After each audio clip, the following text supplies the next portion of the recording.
say third time is a charm, but when it comes to doing a channel reboot and restarting, it's a bit more like 2.5. Let's talk about what I've discovered about coming back to YouTube after such a long time away, right after this.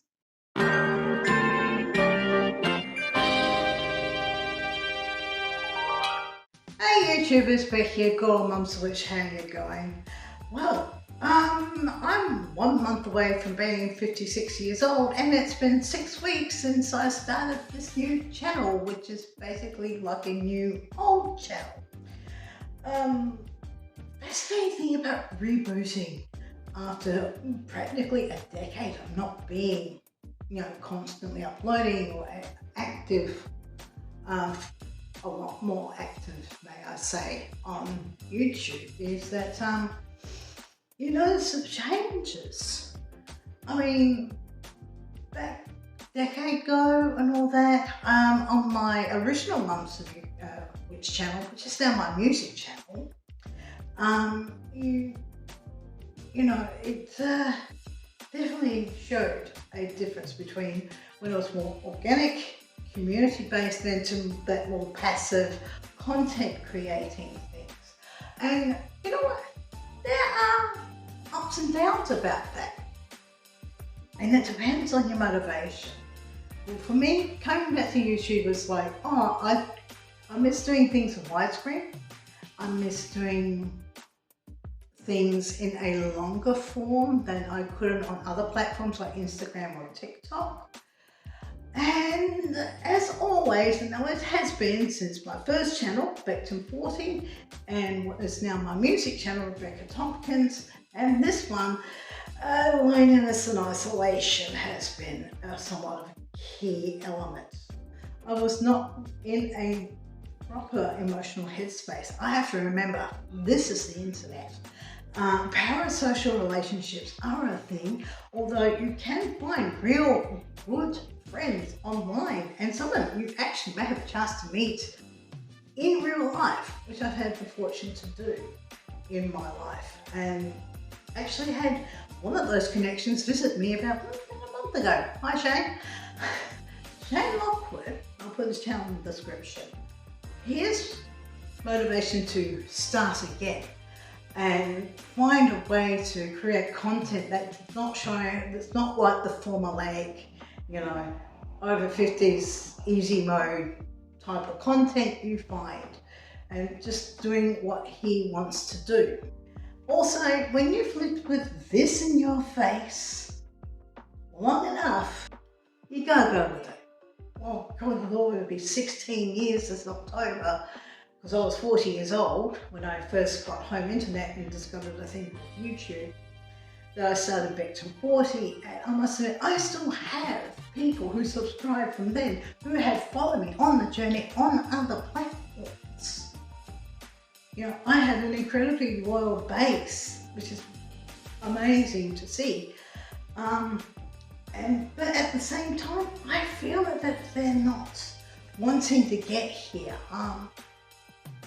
but because they really see what's going on. And yeah, if you are like me that want to just chill and chat and be not quite the mum channels you see on YouTube, which seems to be more about homemaking recipes, from thread wives to, how to baby life hack type thing. You just want someone that wants to tell stories as a mum and as a witch and share some of their knowledge. I've been practicing for over 30 years, still learning, always will be.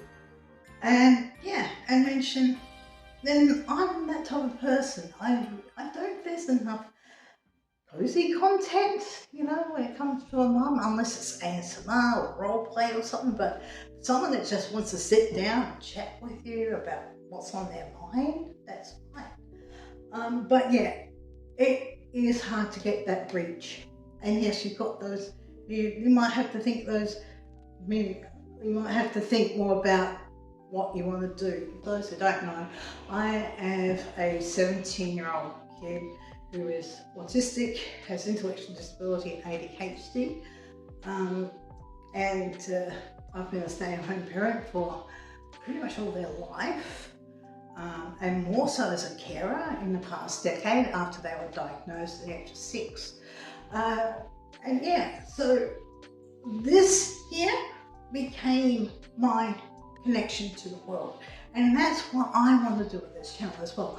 Keep that connection going with people that I've already connected to on various platforms, and maybe you who just like to sit here and watch someone natter about their daily living and feel something relatable about it. But it's very hard to do that. I mean, good grief, you've got to give the big sell these days. I mean, when I spoke to one of the workers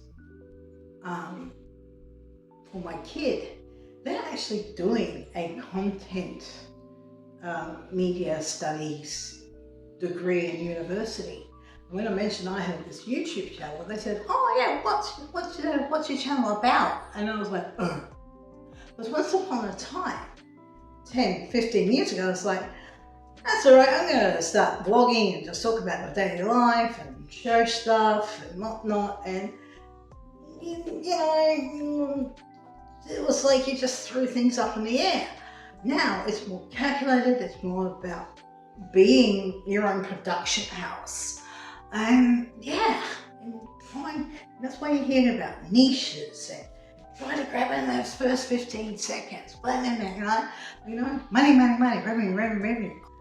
And I must admit, my motivations with the original channel, which my sister ended up, one of my sisters, ended up immortalizing in this needlepoint many years ago. And it's always been there. Sometimes the quote spot, maybe it's your first best destiny. I'm paraphrasing there. But you know, it's quite remarkable now how everything's now more about being a product, a brand. Back in my day, it was more about being yourself, uploading, sharing stuff, finding people, finding friends, finding community. You can still do that, but be mindful that you will feel like you're pushing things uphill. But I didn't give up. I also had to take some reality checks and also went with my gut. I just changed the channel up because after a month I got tired of the pink. Pink's not my thing. I'm more of a purple person. But I want to give this warm, cozy, relatable vibe. That's why I'm more earthy tones and all that. You know? Because what am I going to be sharing would be most likely, you know, things around town. Hey, I might even take it to Costco one day. I don't know. But the thing is, that's what you're going to love. You're going to get stories. You're going to get relatable stories and things like that. And just wonderful things that go like, hey, that's a great topic to talk about. And of course, the other half of it will be the witchy content, which will be a lot of my base anyway. But the thing I'm going to do different this time is not give up and not take it so personal. Seriously. Yes, you can find your friends in comments and then maybe find one on your socials and all that. But you have to remember, a lot of your subscribers are going to be parasocial or just peers or someone like that. You will find genuine connections, trust me. But they are in the minority and they will be meaningful. I mean, I would not have had a music channel if I didn't meet people like Manolis and Caitlin. Manolis heard my poetry back in the old channel when it was still a vlogging channel, which is Mum's Ledge, the original Mum's Ledge. He said, do you do lyrics? And that started not only me writing songs for Caitlin, songs for Manolis, but songs for myself, and achieving a dream of releasing not only one album, but 2 albums, and an ambient album. I think like over the past 10 years, I went from vlogger to musician. Now I'm coming back full circle. And it is fantastic. So it was nice to diversify, you know. There is still a you in YouTube, but way what works now is you in a condensed little ball. And if you're trying to make money off it, it's going to take a lot of hard work. If you're just out there to sort of just fling yourself out there and see where you land and share a few tales, then you can be casual, but with a little planning. You know, you've got to be focused in some regard. I think I've said all I can today. So thank you all for coming, and thank you to my returning family coming in and any new subscribers. I really appreciate that. And if you like, you can watch your scene. You can comment, like, subscribe, click the notification button, watch a few other videos. Why? Because your mum said so. Cue the end screen. Bye for now.